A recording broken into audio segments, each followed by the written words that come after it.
मंदराचल पर्वत, लेकिन चित्रकूट की सबसे बड़ी खोज।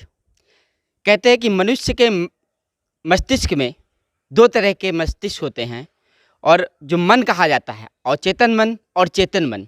यदि आपको कुछ याद है तो आपकी चेतना में होता है, और बहुत कुछ अचेतन मन में रहा आता है। जैसे कंप्यूटर में होता है रिसाइकिल बिन, कि कंप्यूटर की फाइलें रहती रिसाइकिल बिन में है, वो जाती कहीं नहीं है।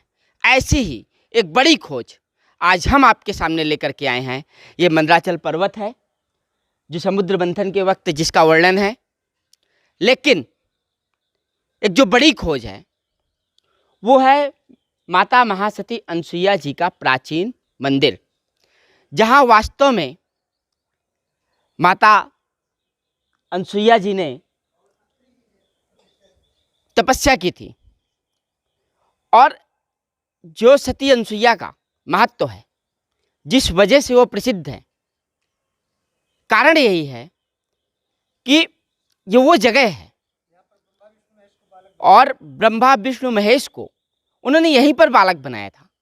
परंतु कहते हैं कि ये कृत्रिम जमाना है, भौतिक जमाना है। हम धीरे धीरे बात करते हुए आगे बढ़ेंगे कि ये जो भौतिक जमाना है, इसे थोड़ा आगे स्वामी परमहंस दास जी का आश्रम है, जहाँ वो आए थे, उन्होंने तपस्या की थी। लेकिन धीरे धीरे करके जो कृत्रिम स्वरूप इसके आगे धारण कर लेती है सती अनसुईया का आश्रम, वहाँ पर कृत्रिम तरीके से बना दिए गए कि माता सती ने यहाँ पर ये किया, वो ऐसा किया, वैसा किया, कई तरह के वर्णन हैं। और वहाँ फ़ोटो लेना भी सख्त मना लिखा हुआ है, हालांकि वो लोग फ़ोटो नहीं लेने देते हैं, और बहुत सारी ऐसी चीज़ें हैं। तो कारण क्या रहा कि जब हम यहाँ थोड़ा आगे बढ़ कर के आए, तो जब हमको दिखा वहाँ पर लिखा हुआ था माता महासती अनसुईया जी का सबसे प्राचीन मंदिर लगा प्रवेश द्वार का, तो यहाँ एक संत, बाल संत हैं, युवा हैं, वो बैठे थे। उनसे जब हमने जानकारी ली तो उन्होंने हमें बताया कि हाँ, ये सबसे प्राचीन जगह है। तो जब हमको मन में एक प्रश्न आया कि आखिरकार लोग यहाँ क्यों नहीं आते, यहाँ वो भीड़ क्यों नहीं आती। अब से मुश्किल से 5 मीटर की दूरी पर श्रद्धालु आते हैं, घंटे का नाद होता है, और वहाँ बहुत सारे लोग अंदर जाते हैं, भभूत लगाते हैं, प्रणाम करते हैं, चढ़ावा भी चढ़ाते हैं। मतलब सारा सब कुछ वहाँ पर हो रहा है, और सब कुछ कृत्रिम आधार पर। हम उस जगह की अवहेलना नहीं कर रहे, हम ये नहीं कर रहे कि वो गलत है, लेकिन वास्तविकता और कृत्रिमता के बीच में, भौतिकता के बीच में एक बड़ा अंतर जो स्थापित होता है। जब आज अचानक से मुझे ये मिला तो मुझे लगा ये दिखाना चाहिए। और बड़ी बात ये है कि मैं बहुत दिनों से सोच रहा था कि हमको सती अनसुईया के आश्रम जाना है, सती अनसुईया के आश्रम जाना है।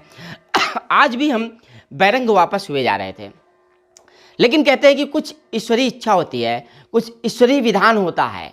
जब हम सोचते हैं, मैं मंदिर के अंदर भी गया था तो मैं कह रहा था भगवान से कि मैं कुछ अच्छा करना चाहता हूँ, और कुछ ऐसा हो जो दिव्य हो, भव्य हो, कुछ ऐसा हो जो वास्तव में समाज के काम आ सके, जो प्रकाश फैला सके। तो आज पहला प्रकाश, वहाँ का आशीर्वाद वहीं से मिला, स्वामी परमहंस दास जी महाराज का, और वहाँ का आशीर्वाद यहाँ काम आया। जब हमसे मिले तो हम मंदिर के अंदर प्रवेश किए।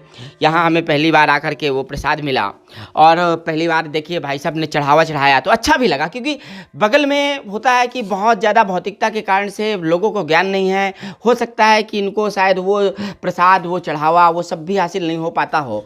लेकिन जो मंदाकिनी का उद्गम हुआ यहीं से हुआ, जो यहाँ यहीं पर सबसे पुराना स्थान है, लेकिन सबसे ज़्यादा उपेक्षा भी इस स्थान की है। थोड़ा बहुत क्या आप हमें कुछ जानकारी देंगे यहाँ के बारे में, बता सकते हैं आप कुछ? ये महर्षि अत्रि ऋषि महाराज की पत्नी थी, इनका नाम था सती अनसुईया। ये सतियों में महान सती नारी हुई, जो अपनी पतिव्रता भक्ति से सती नाम इनका पड़ा। और इनके पिता का नाम था कर्दमशी, माँ का नाम था देहूति। ये पार्वत का नाम है मंदराचल पर्वत, जो समुद्र मंथन में गया था। इसी पार्वत की मथानी भी बनाई गई थी समुद्र मंथन के समय। इसी पार्वत से माता अनसुईया ने अपने पति की प्यास बुझाने के लिए गंगा मंदाकिनी को हजारों धाराओं से निकाला है। आज भी घाटों में धाराएं निकल रही हैं।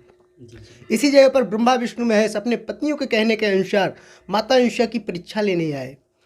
जब यहाँ माँ से निर्वस्त्र भोजन भिक्षा मांगे तो माता अनसुईया तो पतिव्रता थी, कैसे निर्वस्त्र हो करके भोजन करा सकती थी, और पति की आज्ञा थी कि मैं एक जैसे कोई भूखा प्यासा लौट के वापिस न जाने पाए।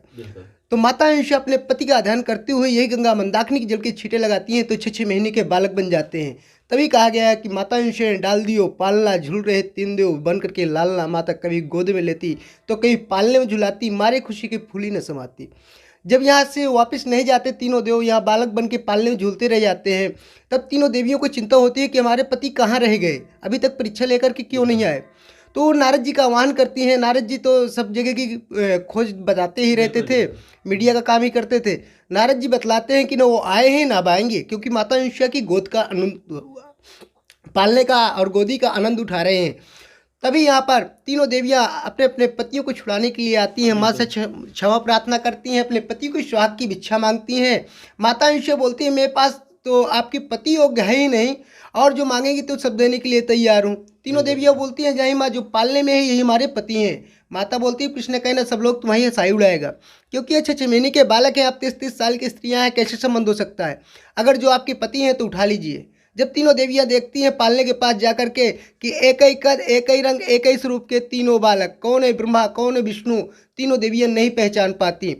जब तीनों देवियाँ नहीं पहचान पाती तो वो अत्रि ऋषि महाराज के पास जाती हैं, उनसे भी क्षमा प्रार्थना करती हैं। तो अत्रि ऋषि महाराज आदेश देते हैं कि अंशिया बहू को परेशान न करो, इनके पतियों को तत्काल वापिस करो। अच्छा, इन मूर्तियों का भी एक ही स्वरूप नजर आ रहा है। जी देख लीजिए, आज भी उसी तरह ब्रह्मा विष्णु महेश एक ही स्वरूप के हैं। हाँ, अभी मैंने नज़र डाली तो मुझे ऐसा लगा कि इन तीनों मूर्तियों का स्वरूप भी देखे तो आंखों का और सब कुछ देखे तो लगभग एक जैसा ही लग रहा है। अगर आप अभी देख रहे हैं तो आपको भी समझ है मूर्ति, लेकिन वो वैसे ही स्वरूप में है। और अत्रि जी आदेश देते हैं, जब तीनों देवियाँ आदेश मांगती हैं, क्षमा प्रार्थना अत्रि जी से करती हैं, तो अत्रि जी महाराज आदेश देते हैं अंशा बहू को परेशान न करो, इनकी पत्नियों को तत्काल वापस करो। माता अंशा पुनः जल का छींटा मारती हैं, ब्रह्मा विष्णु महेश अपने देव स्वरूप पर आ जाते हैं। जब वो जाने लगते हैं तो माता रोने लगती हैं, तो तीनों देव बोलते हैं माँ रोइए नहीं, हम आपकी गोदी का पुनः आनंद लेने आएंगे। तो सबसे बड़े पुत्र होते हैं दत्तात्रेय जो विष्णु अवतरण से होते हैं, दूसरे नंबर के पुत्र होते हैं दुर्वासा ऋषि जो शंकर अवतरण से होते हैं, और सबसे छोटे पुत्र होते हैं ब्रह्मा अवतरण से चंद्रमा ऋषि। ये माँ के 3 पुत्र भी होते हैं। और तीनों देवियों ने अपने अपने पति की लंबी उम्र के लिए, उमाराओं ब्रह्माणियों ने 16 श्रृंगार का दिव्य पूजन माता अंशा का किया था। तभी से यहाँ पर साड़ी चूनर 16 श्रृंगार। ये जैसे पूरा एक स्थान हो गया, इस स्थान का भी, इस स्थान के बारे में हम आगे बात करना चाहते हैं आपसे कि ये अब यहाँ पर है, आप यहाँ पर रहते हैं और अब महत्व उस स्थान का हो गया, तो ये अंतर कैसे अब हो गया? ये चंडेल राजाओं ने यहाँ पर मंदिर को बना पाया था, मूर्ति को विराजमान पाया था। चंडेल राजाओं ने ही जीवन उद्धार कराया था। उनके पश्चात यहाँ पर परमहंस जी आए, वो आगे तपस्या किए, तो वहाँ पर पहले कुछ नहीं था। परमहंस जी का धूना बस था, फिर समाधि हुई, समाधि से धीरे धीरे मूर्तियों का विस्तार भी किए, वो पुजाने के लिए, पैसे कमाने के लिए, वो आगे फ्रंट में पड़ जाता है। और आज की डेट में आर्टिफिशियल का महत्व तो चला ही आ रहा है, और लोग बाग जब वहाँ अंदर घुस जाते हैं तो इतना भ्रमित हो जाते हैं कि वो फिर आगे पूछते भी हैं कि कहाँ है मंदिर, क्योंकि वहाँ समाधियाँ ज़्यादा हैं मंदिरों में। हाँ, आप देखे ही होंगे। बिल्कुल, बिल्कुल। तो फिर वहाँ पर जब पूछते हैं तो वो लोग बताते ही नहीं है कि आगे मंदिर है कि नहीं, बोल देते हैं कि जंगल है, जानवर का डर है। हाँ। तो लोग बाग बाहरी टूरिस्ट जान नहीं पाता, डर के कारण वहीं से वापस हो जाता है। बिल्कुल, अनु लोग बताते हैं। यही तो हमारा एक प्रयास था आज की, इस माध्यम से एक ऐसी खोज जाए सामने, लोग देखेंगे समझेंगे हमारे चैनल के माध्यम से भी, तो ऑटोमेटिक क्या कहते हैं लोग वास्तविक स्थान का जो दर्शन लाभ प्राप्त होता है, जो कृपा प्राप्त होती है, वो कर पाएंगे जी। और लगभग आप कितने वर्ष से यहाँ पे रह रहे हैं बताएंगे? यहाँ पर हमें 10-12 साल हो गया। 10-12 साल जी। और भी कोई देख रेख करता है इस मंदिर की? नहीं, महाराज जी करते हैं। महाराज जी? कौन महाराज जी हैं वो? ये बसंत शरणदास जी हैं। अच्छा, वसंत शरणदास जी, जी हैं। निम्बार्क पीठाधीश्वर से हैं। जी जी। तो ये थे हमारे साथ क्या कहते हैं माता सती अनसुईया के, महाश्रुति जिनको कहा जाता है, उस मंदिर के ये पुजारी हैं, युवा हैं, बाल कहा जाए तो वो भी कह सकते हैं। सबसे प्राचीन स्थल यही है और वास्तविक स्थल यही है। जिन्होंने कहा कि आर्टिफिशियल का ज़माना है, तो आर्टिफिशियल के आकर्षण में वास्तव में हम लोग फंस जाते हैं, पर वास्तविक जो जगह है उसके महत्व को हमको जानना चाहिए। ये हमारी चित्रकूट की अब तक की सबसे बड़ी खोज